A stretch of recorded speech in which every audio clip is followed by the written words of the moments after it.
तो हमारे पास 3 ब्लॉक्स हैं, ये कनेक्टेड ही है। तो एक का मास 4 है, दूसरे का 2 है, तीसरे का क्या है 1। अब ये वाला जो बड़ा ब्लॉक है इस पे हम 40 न्यूटन्स का फोर्स अप्लाई करते हैं। तो हमें ये पूछा गया है कि जो कॉन्टैक्ट फोर्स होगा between this block and this block, let us name it as A, it as B and it as C. तो हमें ये पूछा गया है कॉन्टैक्ट फोर्स क्या होगा ए और बी के बीच में। तो हम इसको कैसे अप्रोच करेंगे, इस क्वेश्चन को हम करेंगे काम, इसको हम एज अ सिस्टम लेंगे। जब हम इसको एज अ सिस्टम लेंगे तो इस पे हम टोटल एक्सेलरेशन देखेंगे, टोटल एक्सेलरेशन कितनी है। अब जितनी एक्सेलरेशन 4 की होगी उतनी 2 की होगी, उतनी 1 की होगी। अब इस पार्ट की जब हम बात करेंगे 2 और 1 फिर कनेक्टेड चलेंगे तो force of A on B that will be equal to mass of these two into the common acceleration.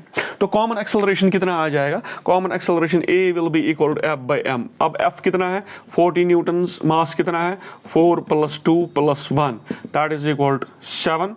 So 14 by 7 is equal to 2 meters per second square. तो जो कॉमन एक्सेलरेशन A है वो कितना है 2 meters per second square।